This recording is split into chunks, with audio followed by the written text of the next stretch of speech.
সপ্তাহের শেষ কার্যদিবসে সূচক ও লেনদেন বেড়েছে দেশের দুই শেয়ার বাজারে। ডিএসইতে প্রধান সূচক বেড়েছে 52 পয়েন্ট, লেনদেন হয় 705 কোটি টাকার শেয়ার। এ সময় দর বেড়েছে 61 ভাগ প্রতিষ্ঠানের শেয়ারের। অন্যদিকে চট্টগ্রাম স্টক এক্সচেঞ্জের সার্বিক সূচক বেড়েছে 163 পয়েন্ট। বৃহস্পতিবার লেনদেনের শুরুতে ইতিবাচক ঢাকা স্টকের সূচক। প্রথম 31 মিনিটে প্রধান সূচক বাড়ে 53 পয়েন্ট।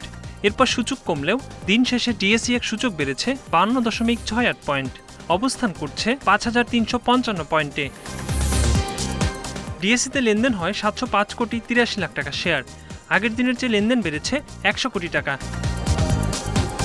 হাতবদলে অংশ নেয়া 401টি কোম্পানি ও মিউচুয়াল ফান্ডের মধ্যে দর বেড়েছে 61 ভাগ প্রতিষ্ঠানের শেয়ারের। এর মধ্যে দর বেড়েছে 246টির, কমেছে 99টির এবং অপরিবর্তিত রয়েছে 56টি প্রতিষ্ঠানের শেয়ার দর।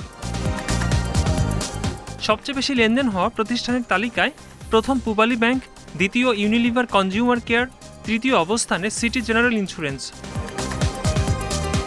শতাংশের দিক থেকে দর বৃদ্ধির তালিকায় প্রথম পেপার প্রসেসিং অ্যান্ড প্যাকেজিং, দ্বিতীয় বিডি ল্যাম্পস এবং তৃতীয় অবস্থানে ওয়াটা কেমিক্যালস।